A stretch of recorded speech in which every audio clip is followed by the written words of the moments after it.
You came back. Good. Pull up a chair and try not to make a sound. This is the last whisper.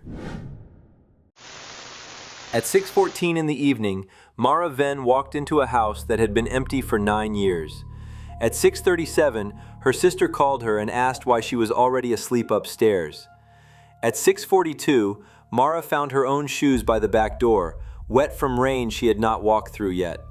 By 7, every exit in the house led to the same narrow hallway, and something behind the walls had learned her name. Mara Venn did not believe in haunted houses. She believed in bad wiring, old pipes, cheap locks, and people who let fear finish a sentence before evidence had even started it. That was the reason her sister called her first. The house sat at the end of Briar Mill Road, behind a line of cedar trees so thick the driveway looked like a cut in a black curtain. The place had belonged to their Aunt Ruth, a woman who had lived alone, argued with neighbors, and kept every receipt she had ever touched. Ruth died in a care facility the previous winter, and the house had been sitting untouched since then. Mara and her sister Elise inherited it together. Elise wanted to sell it without stepping inside. Mara wanted to clean it out, document everything, and make sure nobody threw away something important. That was typical of them. Elise made fast decisions with her gut. Mara made slow decisions with folders, labels, and a flashlight. The realtor had already warned them that the power was unreliable. The water was shut off. The back porch was soft in one corner. None of that worried Mara. The voicemail from the realtor did. He had gone there that morning to take measurements, and he left after 12 minutes. His message was careful and professional, but the fear under it was not professional at all. "There may be someone inside," he said. "No sign of forced entry, but I heard movement upstairs. Also, one of the interior doors appears to have been painted shut from the outside. I recommend having the property checked before showings." Elise refused to go. Mara drove out after work. Rain followed her the whole way, not heavy, just steady enough to make the road shine. By the time she turned onto Briar Mill, the sky had gone the color of old metal. Her headlights caught the mailbox first. The number had almost faded off, but she could still read it, 17.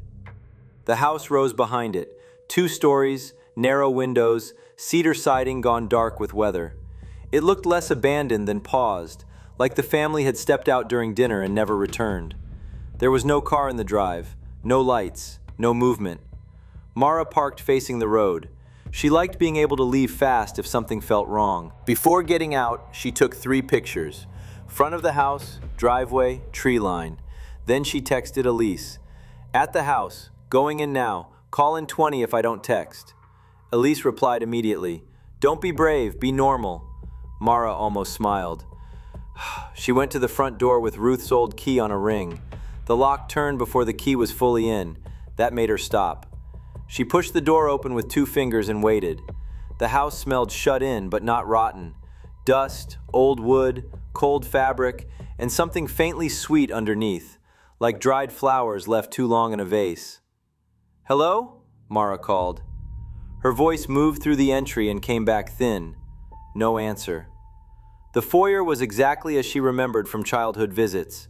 Narrow table against the wall, oval mirror over it, coat hooks shaped like brass leaves, a staircase on the right, living room straight ahead.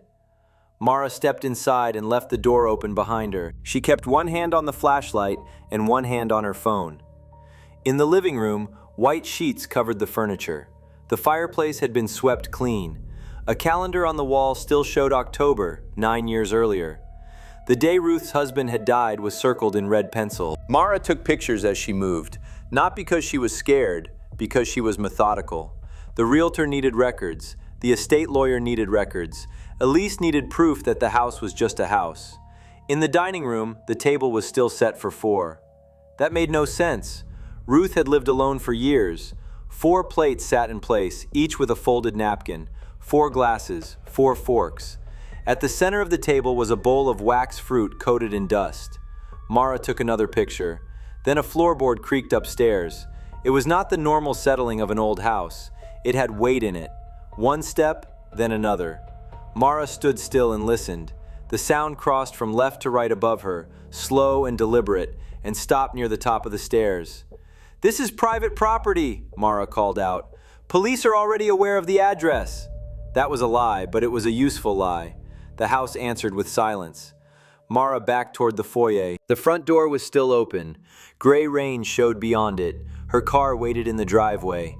Then her phone rang. Elise. Mara answered without looking away from the staircase. You okay? Elise asked. Someone might be upstairs. Elise went quiet. Leave. In a second. No, now. Mara took one step toward the door. Elise said, Why is your car still here? Mara frowned. What? Your car. It's in the driveway. I'm looking at it. Mara stopped breathing for a second. You're where? At the house, Elise said. I got a bad feeling. I drove over. Your car is here, but the front door is locked. I've been knocking for 5 minutes. Mara turned slowly and looked through the open doorway. The driveway was empty. No sister, no second car, no headlights.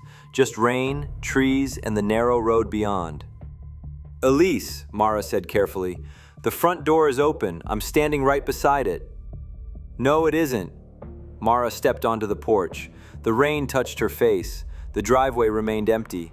She walked down 3 porch steps and looked left, then right. No car anywhere on the road. Elise's voice lowered. Mara, stop messing with me. I'm not. Then open the door. Mara turned back toward the house. The front door was closed. She had not heard it move. She climbed the steps and grabbed the knob. Locked. She tried the key. It no longer fit. Not stuck. Not jammed. Wrong key, wrong lock, wrong door. From inside the house, behind that door, came 3 knocks. Elise whispered through the phone, Was that you? Mara looked at the wood inches from her face. 3 more knocks came from the other side. Then a woman's voice, muffled but close, said, Mara? It sounded like Elise. Mara spun around. The porch ended where it should have continued to the steps. There were no steps now. The porch dropped straight into a black crawl space under the house. The rain stopped. Not slowly, not naturally. It cut off, as though someone had closed a lid over the sky. Mara looked past the porch rail. The driveway was gone too. The trees were closer, pressed almost against the house. Between the trunks there was only darkness. No road, no mailbox, no world. Her phone crackled. Elise was still talking, but the words stretched and bent until they sounded like a recording being pulled apart by hand. Then the call dropped. Mara tried 911. No service. The porch light flickered on above her. That light had not worked in years. Behind her, the front door opened inward. The foyer waited, dark and familiar. Mara did not want to go back inside. The porch had no steps. The trees had moved. The road had vanished. The house had become the only available direction. She went in.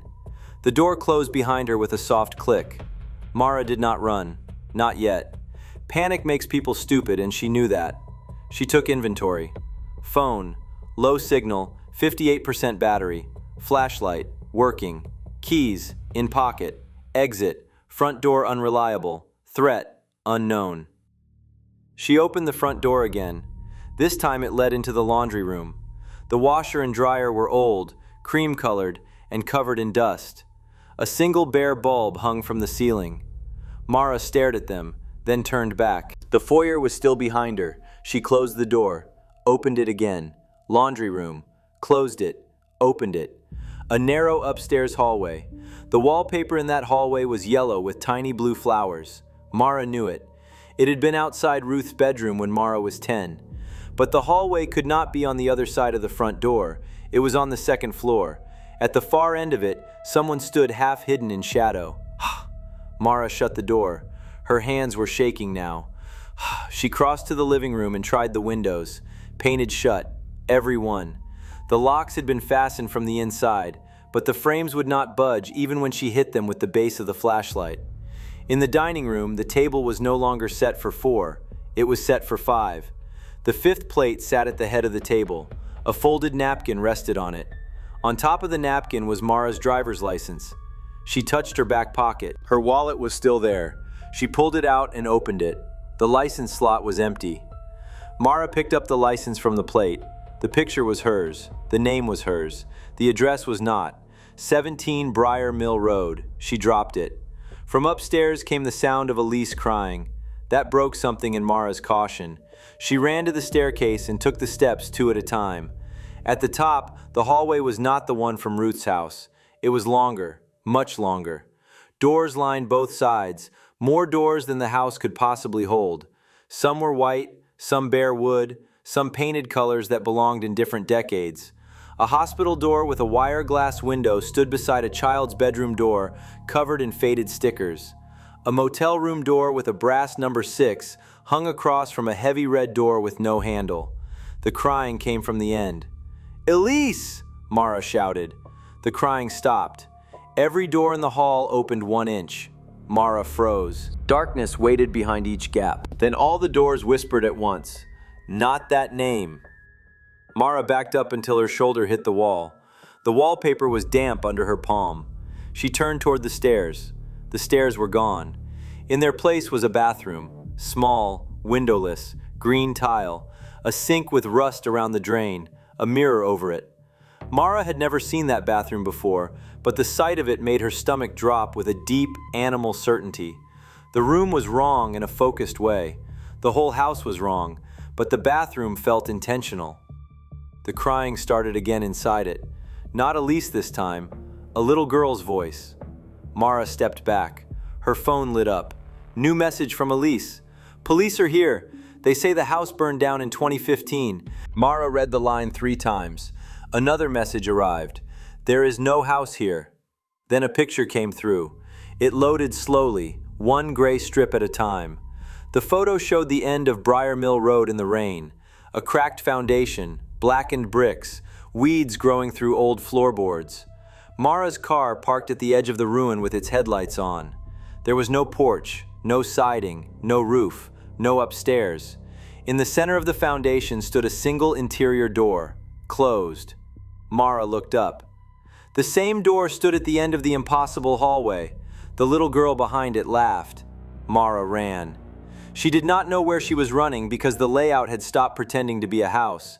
The hallway turned into Ruth's kitchen, then into a motel corridor, then into a carpeted office with humming fluorescent lights. Each time Mara reached a door, it opened into another place that looked ordinary for half a second and then betrayed itself. A pantry with rain falling from the ceiling. A bedroom with 20 clocks, all showing different times. A garage where her car idled with no one inside, exhaust rolling in white clouds across the floor, though there was no garage door and no engine sound.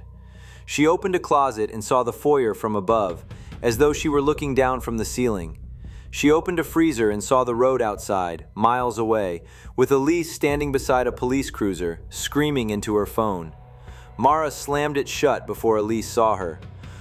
Then she heard her Aunt Ruth. "Don't answer when it uses family." The voice came from the living room, calm and dry, the way Ruth had sounded when correcting a cashier. Mara turned. Ruth sat in her old armchair, wrapped in a brown cardigan. She looked exactly as she had before the sickness took weight from her face. Sharp eyes, thin mouth, one hand on the chair arm. Mara wanted to move toward her, but stopped herself. "Ruth is dead," Mara said. "Of course she is," the woman in the chair said. "That doesn't make this safer." Mara's throat tightened. "What is this place?" Ruth looked toward the ceiling. A mouth with rooms. The walls gave a tiny shudder, like something pleased by being named. "How does someone get out?" Ruth's face changed then. Not much, just enough to show that hope was a cruel topic in that room. "It gives exits to people who still believe in exits," Ruth said. "Then it watches what they do when the door lies." "That isn't an answer." "No," Ruth leaned forward. "Here is the answer. It cannot keep a person who remembers the first room clearly. It feeds by replacing the beginning. Once the beginning is gone, the rest belongs to it." Mara looked around the living room. The furniture under sheets, the dead calendar, the cold fireplace, the first room, the foyer, the oval mirror, the brass leaf hooks, the front door left open. She repeated the details out loud. Narrow table, oval mirror, brass leaf hooks, staircase on the right, living room straight ahead, door open behind her, rain outside, car facing the road, the room darkened. Ruth smiled without warmth. "Good, now keep saying it." From somewhere above, Elise screamed Mara's name. Mara did not answer. The walls slammed inward an inch. She kept talking. Narrow table, oval mirror, brass leaf hooks, staircase on the right, living room straight ahead, door open behind her, rain outside, car facing the road. The living room tore open at the far wall, not like a wall breaking, but like a picture being peeled from glass. Behind it was the foyer, exactly as she remembered. The front door stood open, rain beyond it, driveway, car, road. Mara ran for it. The house copied Elise's voice. It copied Ruth's voice. It copied Mara's own voice as a child, begging from behind doors, asking not to be left alone. It threw memories at her with the desperation of something losing its grip. Mara kept her eyes on the open door. At the threshold, a hand grabbed her wrist. It was small, cold, a child's hand, gray at the fingertips, reaching from the bathroom door that had appeared in the wall beside her. Mara did not look at the face attached to it. She said the first room again, louder. Narrow table, oval mirror, brass leaf hooks, staircase on the right, living room straight ahead, door open behind her, rain outside, car facing the road. The hand let go. Mara fell through the doorway and landed hard on wet gravel. Rain hit her back. Real rain, cold rain, roadside rain. She rolled over. There was no house. Only the burned foundation from Elise's photo, black and low in the ground. No roof, no porch, no second floor. Mara's car stood 10 feet away with the driver's door open and the headlights on. Elise was there. 2 officers were there. All 3 were staring at Mara as though she had just climbed out of the earth. Elise ran to her first. Mara tried to explain, but the words came out broken. House, doors, Ruth, bathroom, first room. The officers asked questions she could not answer. How had she gotten under the foundation? Why was there no mud on her shoes? Why had her phone been lying on the passenger seat of her locked car the whole time? Mara had no answers. Then Elise showed her the call log. Mara had called Elise 14 times. Every call came from inside the burned foundation. Every call lasted exactly 17 seconds. On each recording, there was no talking at first, just breathing close to the microphone. Then Mara's voice, flat and distant, said the same sentence. She forgot the first room. Mara said she never made those calls.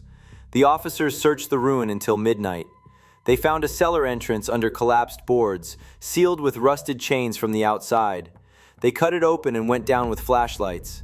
The cellar was empty except for an old card table, 4 folding chairs, and a wall covered in names. Some were carved, some written in pencil, some scratched so deeply the letters had splintered the wood. Ruth Venn was there. So was Mara Venn. Her name looked fresh. Under it, in smaller letters, someone had written, "Returned unfinished." Mara spent 3 nights at Elise's apartment after that. She barely slept. Every time a door clicked in the building, she sat up. Every time the refrigerator hummed, she heard the fluorescent lights from that impossible hallway. Elise tried to convince her the brain could do strange things under stress. The police leaned toward trespassing, shock, and a gas pocket from the old cellar. The realtor stopped answering calls. Mara let them talk. She had proof enough for herself. On the 4th morning, she found Ruth's keyring on the kitchen counter. Elise swore she had never brought it inside. Mara had left it with the police as evidence. Yet there it was, dry, cold, and clean. The smallest key on the ring had a paper tag tied to it. In Ruth's handwriting, the tag said, "For the bathroom." Mara did not touch it. That afternoon, Elise drove her to a hotel across town. No old buildings, no family property, no creaking floors, just a clean chain hotel with cameras in the halls and a lobby full of people. Mara asked for a room near the elevator. She checked the bathroom first. Windowless, white tile, normal mirror, normal tub. She took pictures from every angle and sent them to Elise. Elise stood in the doorway while Mara tested the lock 3 times. For a while, that helped. At 2:17 in the morning, Mara woke to the sound of knocking. Not at the hallway door, from inside the bathroom. 3 knocks, a pause, 3 more. Mara sat up in the dark. The bathroom door was open. She could see the sink, the towels, the edge of the tub. Nothing moved. Then the mirror fogged from the inside. Letters appeared slowly in the damp glass, not written by a finger, pushed outward, as if the message came from the other side of the reflection. "First room?" Mara turned on every light. She packed without folding anything. She left the hotel before sunrise and never went back for the deposit. The official report closed the incident as a mental health crisis connected to grief and stress. The burned property was fenced off. Warning signs went up. Briar Mill Road was eventually blocked by a metal gate because teenagers kept sneaking in to film videos. None of those videos stayed online for long. Most showed nothing: a ruin in the rain, a cracked foundation, trees moving in the wind. But one clip spread before it disappeared. It was recorded by a college student who stood outside the fence and zoomed in on the foundation at dusk. For the first 20 seconds, there was nothing unusual. Then a warm porch light appeared in the middle of the ruin.